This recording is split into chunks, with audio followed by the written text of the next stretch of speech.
At the bus station, under the flicker of tired lights and the hiss of diesel, I saw her, Maria, sitting alone with her suitcase. My heart slammed harder than in any boardroom I'd ever walked into. I didn't bring flowers. I didn't have a speech. Just the truth I'd been too afraid to say until that moment. The house was quiet in the way big, expensive spaces can be. Light pooled on polished floors, the hum of the refrigerator steady as a heartbeat.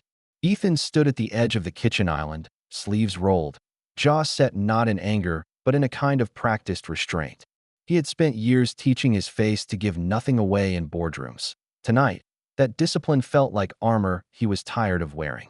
Maria hovered beside the doorway, hands laced at her waist, eyes flicking to the clock as if time itself might offer guidance. He cleared his throat once, then again. "Maria," he said softly, the name landing like a test he hoped she would pass. "I need to ask you for something unusual." Her shoulders tightened almost imperceptibly. "If it's about the schedule, I can." "It isn't," he said, and the word cut off her escape route. He met her eyes and didn't blink. "There's a company gala. It matters. The board will be there. I need you to come as my girlfriend." The silence stretched, fragile as glass. Maria's hands unraveled, then clasped again. "I don't," she swallowed. "I don't belong in that world." Her gaze dipped to the floor, to the reflection of the chandelier, trembling in the tile. "I'm your maid. You're also the only person Lily runs to without thinking," he said, surprising himself with the tremor in his voice. "The board looks for signs that my life is stable. They measure what they can't see by what they think they can. If they believe I'm steady at home, it buys me room to be the father I'm trying to be." He took a breath, checked the door to the hallway as if Lily might be listening. "I trust you. And Lily trusts you." Maria's eyes lifted at the child's name, a reflex she couldn't hide. He saw it. The way her attention sharpened, the way her posture softened at the thought of the girl who clung to her calf during storms. "This will look wrong," she said, the words careful, almost apologetic. "People will talk. About me. About you." "They already do," he replied, a wry edge under the fatigue. "Let them talk about the wrong things if it keeps them from reaching the right conclusions." The line sounded strategic because it was, but beneath it pulsed something humbler, rawer. "I'm not asking you to be anyone else. Just stand next to me. For Lily." Maria pressed her lips together, and a memory crossed her face like cloud shadow. Something he didn't know, perhaps nights when choices were fewer than needs. She took a small step into the room, the soles of her shoes whispering against the tile. What would I even wear? It wasn't capitulation, not yet. It was a test balloon, a hypothetical lifted into the air to see if it could hold. "Whatever you feel yourself in," he said quickly, then amended, gentler. "We can sort the logistics. I'll have something arranged that's comfortable, simple." His mouth tugged into the faintest smile. "They'll be looking at me anyway." That won a breath that almost became a laugh. Maria's gaze drifted to the window where the city threw a scatter of lights across the glass. "And Lily," she asked, "what do we tell her?" "The truth she already knows," he said. "That you'll be with us." He paused. "That she's safe." The words seemed to loosen something in him. The shoulder muscle nearest his collarbone unclenched. "I haven't been good at letting people close, Maria. But you're already here." He gestured vaguely at the house, its vaulted ceilings, its curated surfaces, as if admitting that none of it meant anything if the rooms kept echoing. "You changed the sound of this place." Color rose along her cheekbones, quick and unguarded. She looked down, then back at him, and for a moment he saw the courage it took to stand in a life that had not been built with you in mind. "If I say yes," she ventured, voice small but steady, "it's for Lily, not for appearances." "Then say yes for Lily," he said, "and I'll carry the rest." She inhaled, slow, careful, as though drawing the choice into her lungs might make it lighter. He watched without rushing her. There had been so many negotiations in his life, deals, mergers, settlements. But this one felt like a vow he wasn't allowed to speak aloud. Finally, Maria nodded once, almost to herself, then lifted her chin. "I'll go," she said. For her. Relief flickered across his face so quickly it looked like a trick of the light. He didn't move closer. He only placed one hand flat on the island as if to ground himself. "Thank you," he said, and meant it too much. "The gala is Friday. I'll handle the details. If anyone asks questions you don't want to answer, don't." Stand beside me, and I'll do the talking. She tilted her head, and a small, unexpected warmth curved her mouth. You always do. He accepted the gentle tease like a benediction. Then maybe this time I'll say the right things. The clock over the doorway ticked once, twice.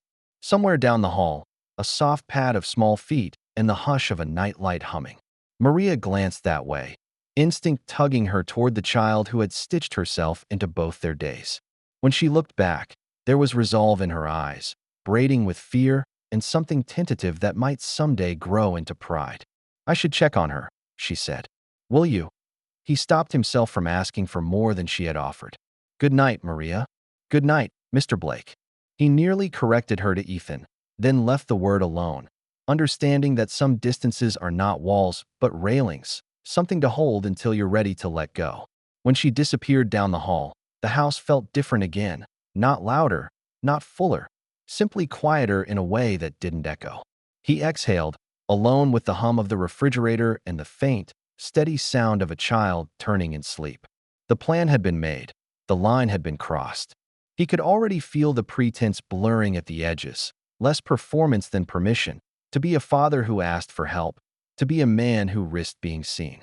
He straightened a place setting that wasn't crooked, the old habit of fixing what could be fixed, then turned off the light.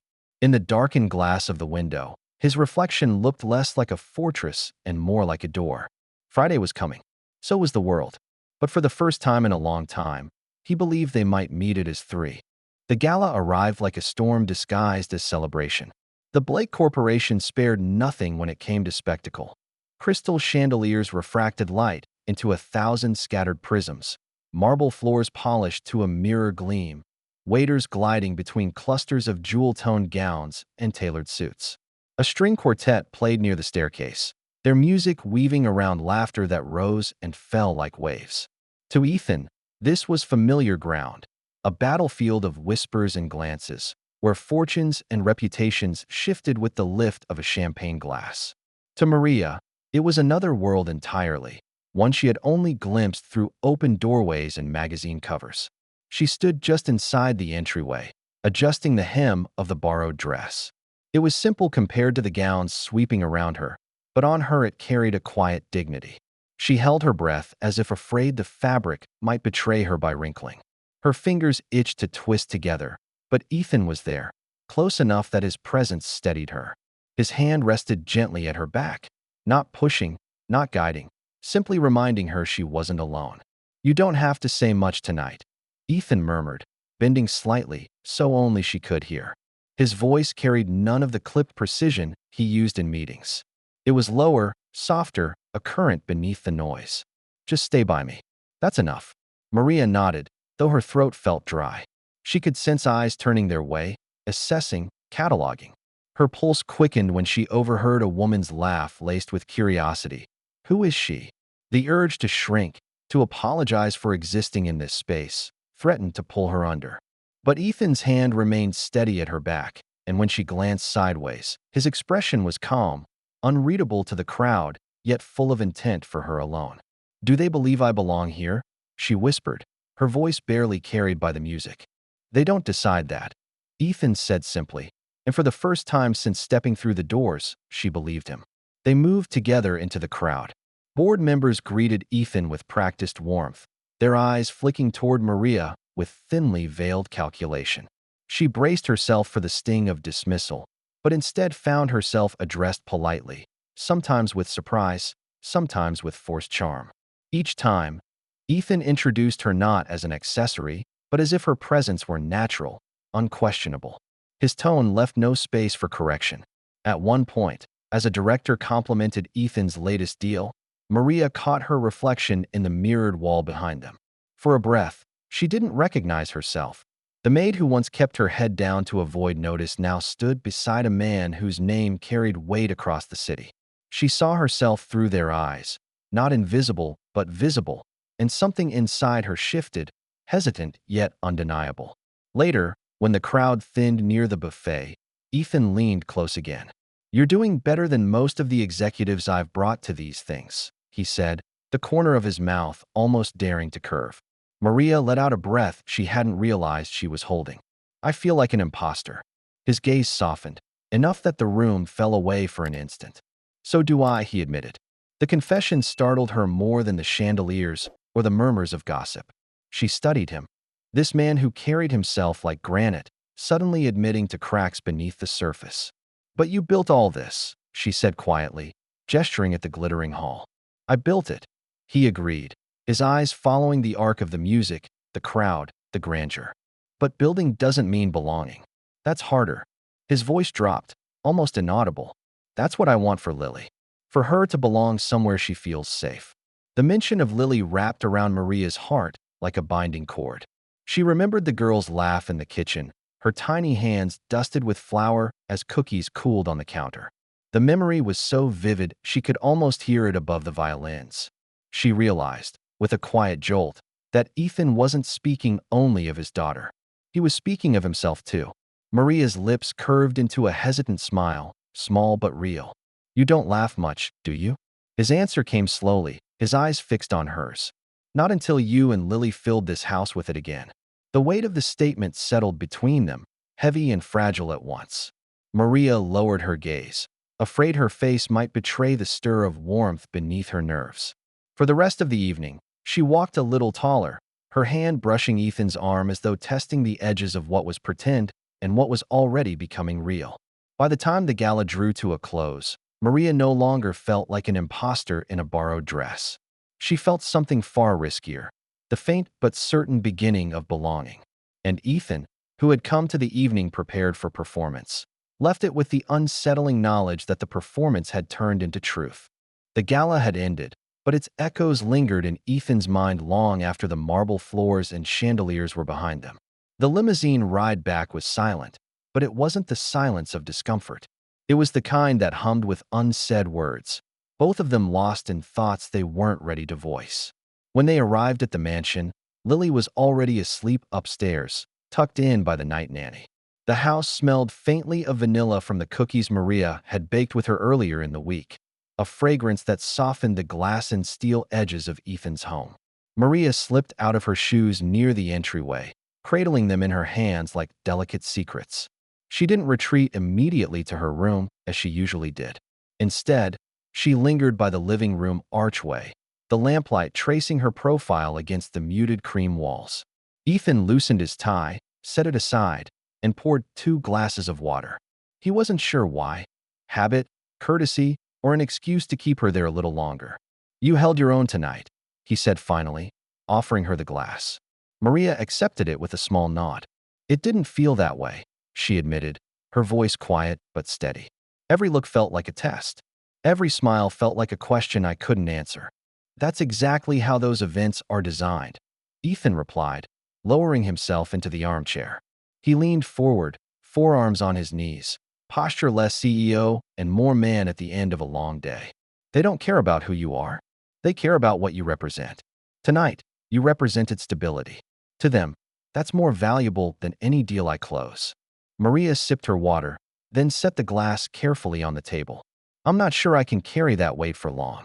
He looked at her, really looked, and realized she wasn't speaking only of the board. She was speaking of the burden of pretending, of stepping into a role she never asked for. He exhaled slowly. I don't want you to carry it alone, he said. The words felt strange on his tongue, vulnerable, unarmored. Maria turned her gaze toward the window, where the city lights blinked like distant stars. I've spent most of my life keeping my head down, trying not to draw attention. When you asked me to stand beside you tonight, it felt like exposure. She paused, searching for the right word. And yet, for the first time, I didn't feel invisible. Her confession struck him harder than he expected.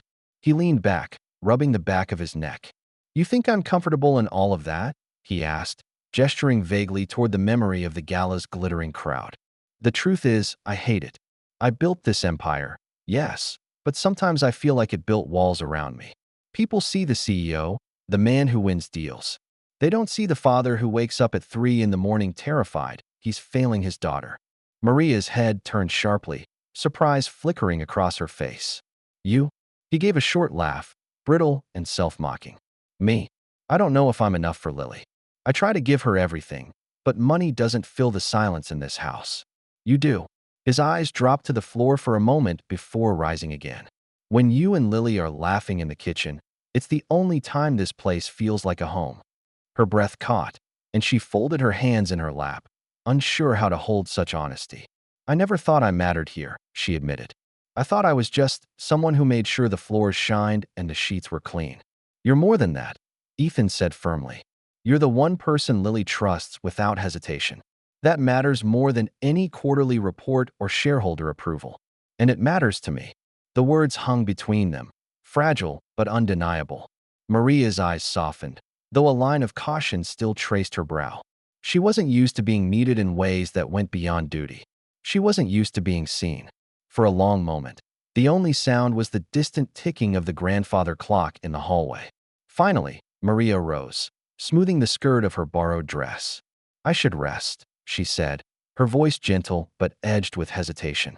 Ethan nodded, though part of him wanted to stop her, to say more, to unravel every wall he had spent years constructing. But he stayed still, watching her retreat down the hall. When the soft click of her door reached him, Ethan let his head fall into his hands. He had not planned on honesty. He had not planned on admitting weakness. But tonight, in the quiet aftermath of chandeliers and applause, he had given away a piece of his armor. And Maria had taken it without judgment. The cracks were there now, visible, undeniable, and for the first time, he wondered if breaking open might not be failure at all, but the beginning of something he had been too afraid to hope for. The mornings began to change, almost without Ethan noticing. Before, his house had been efficient but cold. Coffee brewed on a timer, Lily drifting silently to the breakfast table with her stuffed rabbit, Ethan scanning emails while the silence pressed in. But now, the rhythm was different. Maria's presence lingered everywhere, not in grand gestures, but in small details. The soft hum of her voice coaxing Lily out of sleep, the smell of oatmeal with cinnamon instead of the sterile scent of toast from a machine, the sound of laughter bubbling up from the kitchen before Ethan even descended the stairs. It unsettled him at first, the ease with which she filled the empty spaces. Yet, every day, he found himself waiting for it.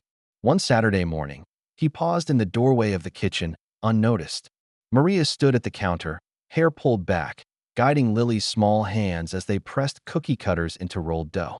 Flour dusted both of them. Maria's cheeks smudged with white. Lily's nose tipped like she was a tiny soldier returning from battle. "Push harder, sweetheart," Maria said gently. "See? You're stronger than you think."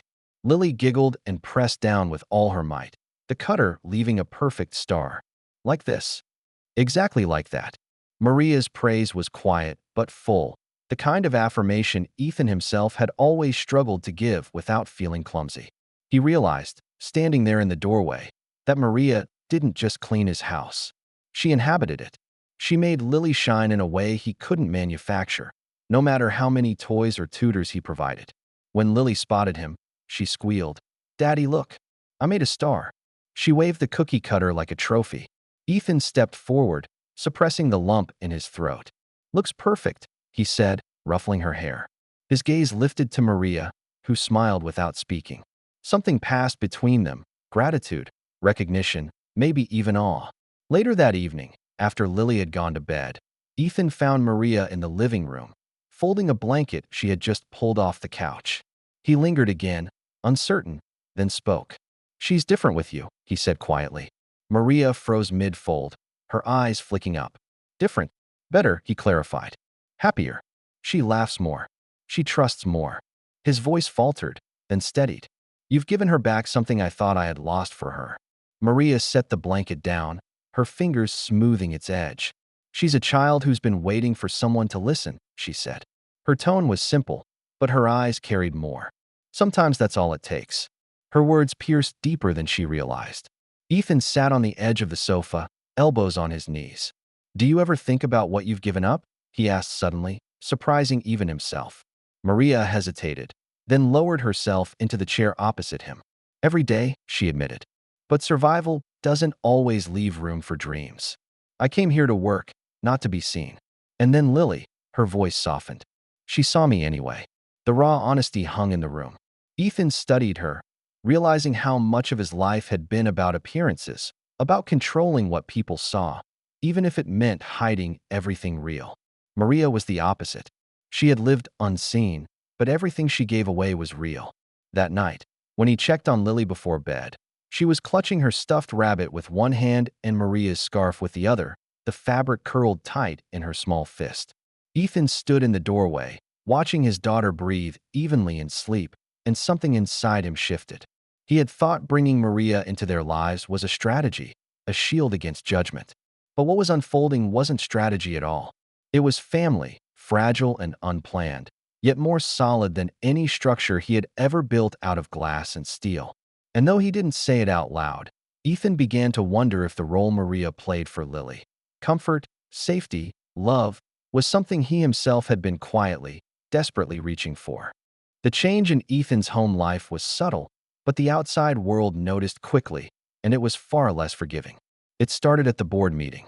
Ethan sat at the long oak table, the city skyline glowing behind him like a stage set.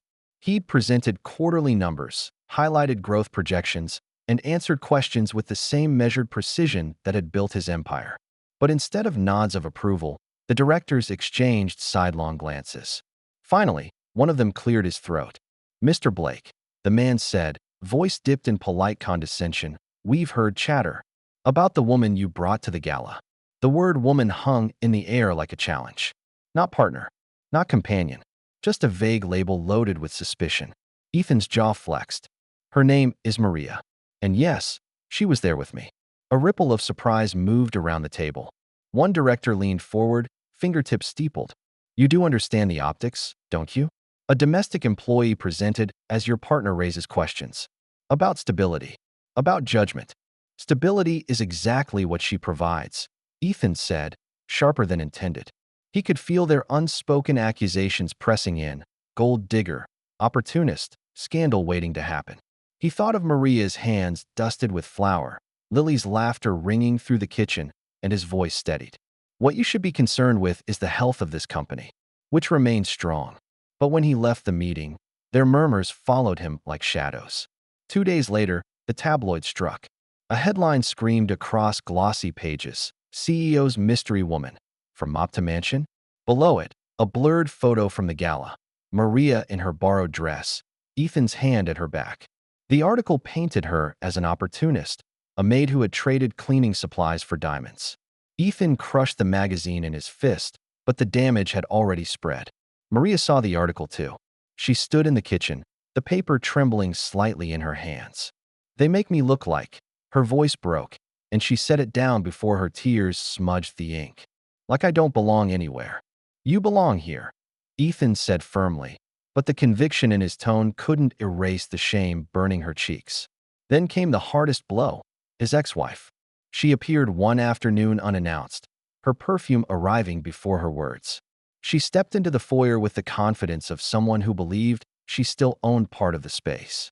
"Ethan," she said, eyes sweeping the house before landing squarely on him, "I've filed for custody." He froze. "On what grounds?" She smiled thinly, like a knife hidden in silk. "Instability. You've hired a maid to play house. The tabloids are having a field day. Lily deserves better than this circus." The word struck like a slap. Instinctively, Ethan glanced toward the staircase, where Lily's laughter echoed faintly from upstairs. His ex-wife's smirk deepened. "I'll see you in court." When she left, the silence in her wake was suffocating. Ethan dropped heavily into a chair, rubbing his temples. Maria hovered in the doorway, pale, torn between staying and retreating. "This is my fault," she whispered. "If I hadn't gone to the gala, if I hadn't..." "Don't," Ethan snapped, then softened when he saw her flinch. "Don't blame yourself. You've given Lily more than anyone else has. That terrifies them, so they twist it into something ugly." He leaned back, the weight of the storm pressing down. "But I won't let them take her from me. From us." SD 232.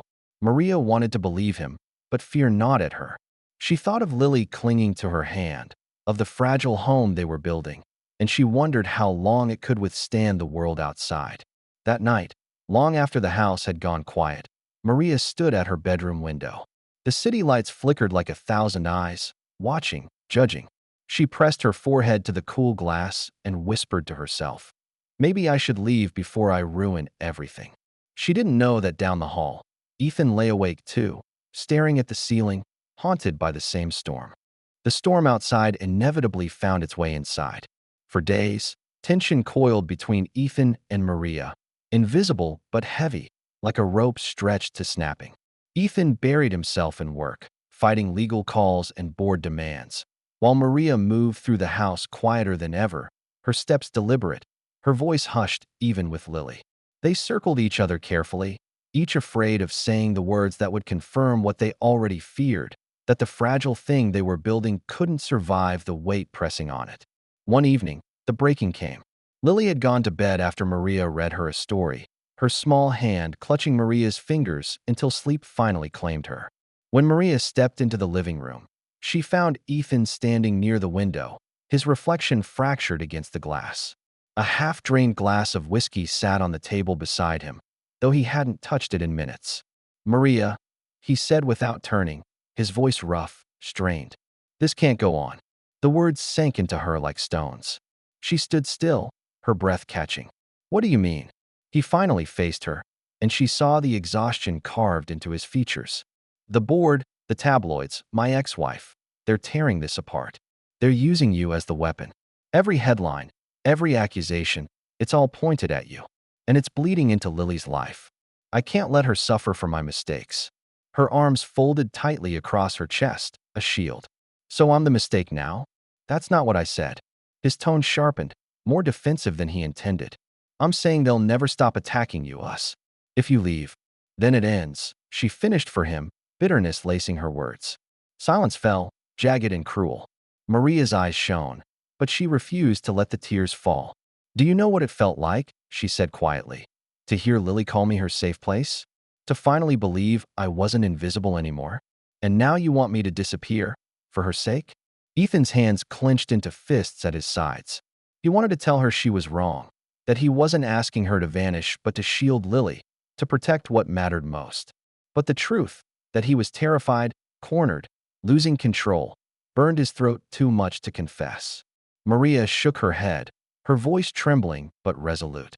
"You asked me to stand beside you. I did. And now, when it's hardest, you're asking me to step away."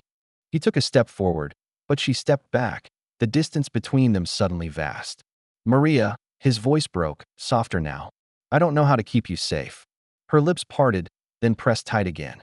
She nodded once, slowly, as if the choice had already been made. "Then I'll keep you safe the only way I can. By leaving." She turned before he could answer, retreating down the hallway with quick, purposeful steps. In her room, she pulled her small suitcase from the closet. The act of packing was mechanical. Fold, stack, close. Yet each motion felt like carving away a piece of herself. She paused only once, her hand lingering on the scarf Lily had borrowed for comfort, the fabric carrying the faint scent of cookies and laughter. For a moment, she pressed it to her face, then tucked it gently into the bag. Ethan remained in the living room, staring at the door she had disappeared through. His chest ached with words unsaid. "Stay. Don't go. I need you." But pride, fear, and the weight of responsibility silenced him. The whiskey sat untouched, the city lights blinked beyond the window, and the house felt cavernous again, echoing with the absence of what it had almost become. Down the hall, Maria zipped her bag closed. She wasn't leaving because she wanted to. She was leaving because she believed it was the only way to protect the people she loved most, Ethan and Lily. Yet, as she sank onto the edge of the bed, she felt the first true fracture in the wall she had built around her heart. The breaking point had come, and in the stillness of the night, both of them realized the pieces would never fit back together the same way again. Maria waited until the house was still, the kind of silence that feels almost complicit, as if the walls themselves understood she was leaving and had agreed not to betray her. Her suitcase stood by the door, small and worn, containing the sum of her life here, clothes folded neatly, the scarf Lily loved tucked carefully on top. Her hand trembled as she reached for the handle. She told herself she was doing the right thing, that leaving now would save Ethan from the scrutiny, save Lily from being caught in the crossfire of battles she hadn't chosen. But her chest ached with every breath, as if her heart knew she was lying to herself. The front door creaked softly as she opened it. That was when she heard it, a small voice, thin and urgent. Maria? Maria froze. She turned slowly to see Lily standing at the top of the stairs, her hair tangled from sleep, her stuffed rabbit clutched in one hand. Her big eyes glistened in the dim light. "Sweetheart," Maria whispered, trying to steady her voice. "You should be in bed." But Lily shook her head, her little chin trembling. She patted down the stairs, each step deliberate, until she stood at the bottom looking up at Maria with tear-filled eyes. "Are you leaving?" The words sliced through Maria's defenses. She knelt down, setting the suitcase aside, her knees pressing into the cool floor. "I don't want to," she said softly. "But sometimes grown-ups have to make hard choices." Lily's lips quivered. She dropped her stuffed rabbit and rushed forward, flinging her small arms around Maria's neck. Her sobs came in hiccuping bursts against Maria's shoulder. "Please don't go. You're my mom now." Maria's breath caught. She pressed her face into Lily's hair, inhaling the scent of childhood, shampoo and cookies and safety. The word mom echoed inside her, breaking down every wall she had built to keep herself distant, to keep herself safe. "I'm not your mom, sweetheart," she whispered, her voice thick with tears. "But I love you like one." Lily pulled back just enough to look at her, eyes wet and fierce in a way only children can be. "That's the same thing." Maria's tears spilled freely then. She cupped Lily's small face in her hands, memorizing every detail, the determined tilt of her chin, the vulnerability shining in her eyes. "You've already given me more than I thought I'd ever have," she said. "You made me part of something I thought I didn't deserve." Behind them, footsteps approached, slow but steady. Maria looked up to see Ethan standing in the hallway, his face caught between relief and shame. He had heard enough to know what mattered. His eyes, usually so guarded, now brimmed with a rawness he could no longer hide. Maria held Lily tighter, her heart torn. She had thought leaving was the sacrifice that would save them. But now, in the fragile honesty of Lily's plea, she realized the greater sacrifice would be walking away from the family they had already become. She rocked Lily gently, whispering soothing words, but her own resolve was unraveling. She knew, with sudden clarity, that her choice was no longer about fear of scandal or judgment. It was about the little girl clinging to her neck, who had already chosen her. And Maria could not betray that choice. Maria left before dawn, moving quietly through the house, careful not to wake Lily again. The suitcase felt heavier than it had the night before, as if every step toward the door was weighted with hesitation. She told herself this was for the best, for Ethan, for Lily, but her chest ached with each breath. The city was still half asleep when she reached the bus station. The air smelled of diesel and damp concrete, the hum of engines mixing with the rustle of newspapers and the occasional call of a departing driver. Maria sat on a bench, her hands clenched around the handle of her suitcase. Around her, travelers came and went, but she felt strangely invisible, a shadow waiting to disappear. Her mind churned with what she had left behind. Lily's desperate plea, Ethan's haunted eyes in the hallway, the fragile warmth that had filled their home. She told herself again that walking away was an act of love, but the words rang hollow. The scarf tucked into her suitcase whispered otherwise. Then she heard it, her name, carried across the station, raw and urgent. "Maria." Her heart lurched. She turned to see Ethan pushing through the crowd, his tie loose, his coat half-buttoned, as if he hadn't even stopped to dress properly. His eyes locked onto her, and in them she saw not the CEO who commanded boardrooms, but a man stripped bare, driven by nothing but truth. He stopped in front of her, chest heaving. For a moment, neither spoke. The noise of the station seemed to dim, as though the world itself was holding its breath. "You shouldn't be here," Maria said, her voice barely steady. "You'll make things worse." Ethan shook his head, his eyes never leaving hers. "No. What makes things worse is you leaving." He stepped closer, his voice rough, unpolished. "Maria, you were never just a maid. Never just someone filling a role to make me look stable. You're the reason Lily smiles again. You're the reason his throat tightened, but he pushed on. You're the reason I do too." SD 232. Maria's breath caught. She wanted to look away, to protect herself from believing too much, but his words pinned her in place. "Ethan." He reached for her suitcase, resting his hand on it, as if to anchor her. "Please, come home. Not for appearances, not for the board, Not even for me. Come home for Lily. For us. His voice softened, almost breaking.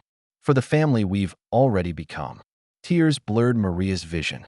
She pressed her hand against her lips, trying to contain the flood of emotion threatening to undo her. For so long, she had believed she didn't belong in his world, that she was a temporary stand-in for someone else's story. But here, in the chaos of a bus station, Ethan had rewritten the story out loud. She dropped her suitcase handle and stepped into his arms. The embrace was fierce, unguarded, the kind that erases distance and doubt. His hand cradled the back of her head, her face buried against his chest, both of them trembling with the release of fear they had carried too long. Around them, the noise of the station surged back, announcements blaring, buses rumbling, but it no longer mattered. The only world that existed was the one they held together in that moment. When Maria finally pulled back, her tears streaking her cheeks, Ethan brushed them away with his thumb. "We'll face the rest later," he said quietly. "But we face it together." Maria nodded, unable to trust her voice. She bent down, lifted her suitcase, and for the first time since she had packed it, the weight felt lighter. Together, they walked out of the station, not toward an uncertain escape, but toward the imperfect, fragile, and real home waiting for them. The days that followed were not suddenly free of struggle. The board still eyed Ethan with suspicion, the tabloids tried one last round of sharp headlines, and his ex-wife continued to probe for weaknesses in custody hearings. But something had changed. Ethan no longer fought alone. At the next board meeting, Ethan walked in with a calm that startled even himself. He laid out his plans, answered questions with precision, and when one director tried to needle him about his domestic situation, Ethan didn't flinch. "My home is not a liability," he said evenly, his gaze steady. "It's my strength, and the proof is in the company's results. We've weathered worse storms than gossip." The silence that followed was telling. No one dared push further. For the first time, Ethan realized the board respected not just his numbers, but the certainty with which he spoke about his life. The tabloids, hungry for drama, soon turned their attention elsewhere. Without scandal to feed on, their stories faded into yesterday's newsprint. Maria learned to walk past magazine racks without flinching, her shoulders squaring with quiet dignity. And slowly, the whispers that once stung began to lose their sting altogether. The hardest victory came with Ethan's ex-wife. In court, she pressed her case, painting Maria as unstable, unfit to be near Lily. But when Lily was asked gently by the guardian ad litem who made her feel safe, the little girl's answer was clear and unwavering. "Maria." The courtroom fell into silence. Ethan squeezed Maria's hand under the table, his heart thundering with pride and gratitude. Even his ex-wife faltered, realizing that her daughter's happiness was rooted in a truth she couldn't erase. In time, even she stopped fighting. At home, the victories were quieter but more profound. Ethan came downstairs one evening to find Maria and Lily sprawled on the living room floor, coloring in a children's book. Lily chattered happily, her crayons rolling across the carpet, while Maria leaned close, laughing softly at the girl's creative color choices. The sight stopped Ethan cold. For years, his house had been filled with silence, broken only by the hum of appliances and the shuffle of his own footsteps. Now it rang with life, ordinary, messy, beautiful life. Later that night, Ethan stood with Maria on the patio, the city skyline shimmering in the distance. The air was cool, carrying the faint scent of jasmine from the garden Maria had insisted on planting. "You know," Ethan said quietly, "the board thinks I came out stronger from all this. They call it resilience, strategy, leadership." He glanced at her, his expression softening. "But it wasn't strategy. It was you." Maria looked down, embarrassed, brushing a loose strand of hair behind her ear. "I only tried to be there for Lily." "And you were," he said, his voice low, steady. "But you were there for me too." For a long moment, they stood in the quiet together, no speeches, no walls, only the comfort of presence. It was not the dramatic triumphs that defined them now, but the small certainties, the way Lily's laughter filled the air, the way Maria's touch steadied his restless nights, the way their home no longer echoed with emptiness. The battles outside had quieted. What remained inside was stronger, not because it was flawless, but because it was real. Time softened the sharp edges of the storm. The house that once felt cavernous now carried a heartbeat of its own, a rhythm stitched together by laughter in the mornings, stories at bedtime, and the simple presence of three people who had chosen one another. Ethan no longer introduced Maria hesitantly, as if qualifying her presence. At business functions, when colleagues asked, he spoke plainly. This is Maria. No titles, no pretenses, just truth. And in his voice was a quiet reverence, an acknowledgement that her place in his life was not borrowed or fabricated, but earned by the way she had transformed it. For Maria, the changes were quieter but no less profound. She no longer walked through the house as though afraid to disturb it.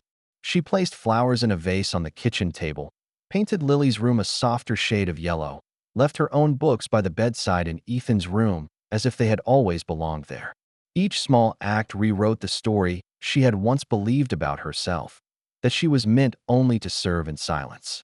Now, she was part of a world she helped shape. One evening, after Lily had fallen asleep with her stuffed rabbit tucked beneath her chin, Ethan found Maria in the kitchen, wiping flour from the counter after another round of cookie baking. He watched her for a moment, the domestic simplicity more grounding than any boardroom victory.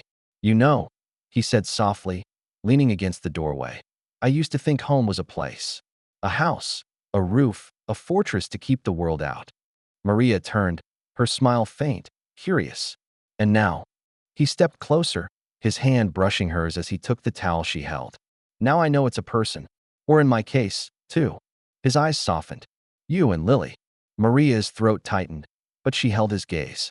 There was no grand declaration, no sweeping promise, only the certainty of two people who had lived through fracture and chosen to stay anyway. In the days that followed, the world moved on, as it always does. The tabloids lost interest, the board respected Ethan's balance of family and leadership, and even his ex-wife found a measure of peace in Lily's joy. But inside the walls of their home, the story had already been rewritten. It was not a love story born of luxury or polished appearances. It was born in kitchens and bedtime stories, in the quiet resilience of a woman who stayed, in the vulnerability of a man who dared to admit his fear, in the steadfast love of a child who knew her heart before the adults around her did. One night, as the three of them curled on the couch, Lily wedged between them, drifting into sleep. Ethan glanced at Maria and felt the final truth settle in his chest. She hadn't stolen his heart with effort or pretense. She had taken it simply by being who she was, and in doing so, she had given him something greater than stability. She had given him home. Maria, who once believed she did not belong in his world, had not only stepped into it, she had reshaped it until it belonged to all of them. And in that quiet truth, they found their victory.